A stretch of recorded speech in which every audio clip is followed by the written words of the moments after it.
So, ito sir yung kay Gian na una. Then, yung pinalit ko sir, nilagyan ko lang siya ng background. Then, ito, yung sa flower shop niya, hindi ko na siya pinalitan.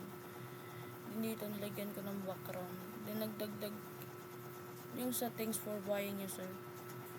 Naglagay lang ako ng Gcash. Ito. Gcash payment or Paymaya. Tapos, naglagay ako free delivery. Then, naglagay ako to sir. If yung location sir kasi sa Umingan, contact me na lang if gusto niya mag-purchase ng crystal or flowers.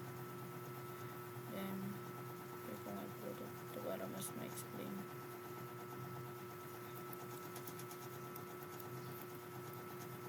Ito yung mga crystal niya sir. So, pwede kang bumili. Yan sir. Then, ano ba yun? Ano naglulag?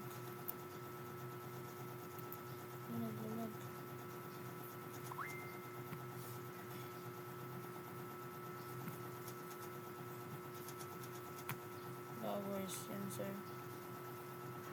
Ang sa flowers na. Welcome.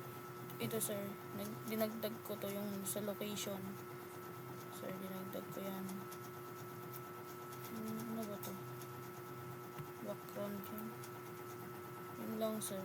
Papakita na kasi. Ito yung kanya sir. Tas ito, nagdagdag lang ako ng background. Din yung mga payment. Inalis ko na yung buy now niya. Dito. Kasi may thanks for buying na siya doon. Buy now na. Dami namang buy now.